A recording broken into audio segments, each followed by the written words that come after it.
और महालक्ष्मी सेल्स आपके लिए तैयार है लेटेस्ट कंज्यूमर अप्लायंसेस के साथ। Branded air conditioners, best brands, best offers के साथ आपके लिए अवेलेबल है महालक्ष्मी सेल्स में। एयर कूलर्स जो आपके पूरे घर में ठंडी हवा से आपके दिन को और खुशनुमा बनाए। Single door refrigerator, double door refrigerators, inverter battery, deep freezers, विजी cooler, LED televisions, semi and fully automatic washing machines, water purifier, RO plus UV, आटा चक्की, water dispensers, water coolers, mini refrigerators, सभी appliances बेस्ट ब्रांड्स के best offers के साथ आपके लिए available है Mahalakshmi sales में।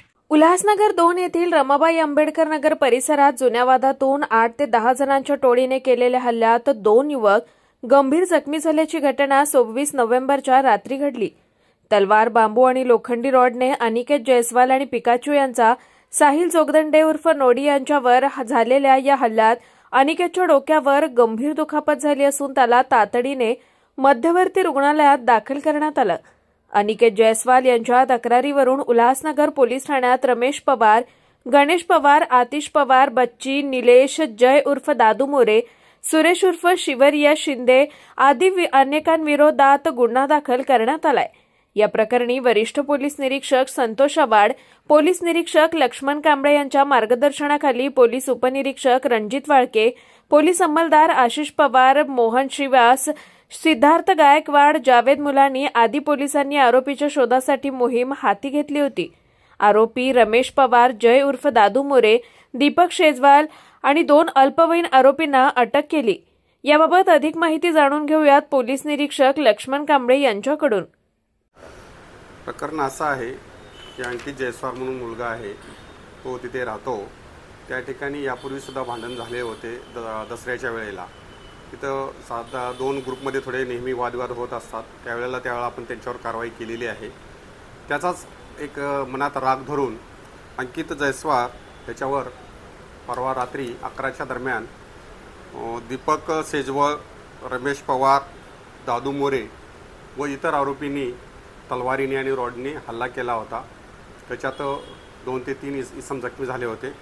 त्याप्रमाणे आपण 109, 189, 2, 189, 4 इत्यादी राईट्सची कलमं आणि 425 महाराष्ट्र पोलीस कायद्याप्रमाणे आपण सगळे गुन्हे दाखल केले होते।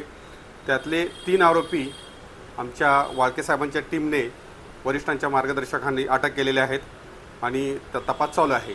बाकीचे 2 जुवेनाइल आरोपी आहेत त्यांना देखील आपण भिवंडी कोर्टात हजर केलेला आहे आणि इतर जे फरार आरोपी आहेत त्याच्यात आहेत अजून 3-4 आरोपी फरार आहेत। ते रेकॉर्डवरील आरोपी आहेत पण ते फरार आहेत, त्याच्यामुळं आम्ही सध्या त्यांचा डिटेल नाव वगैरे देणार नाही, पण त्यांना आम्ही निश्चितच लवकरात लवकर शोधून पुढील त्यांच्यावर कारवाई करू आणि त्यांनाही अटक करू।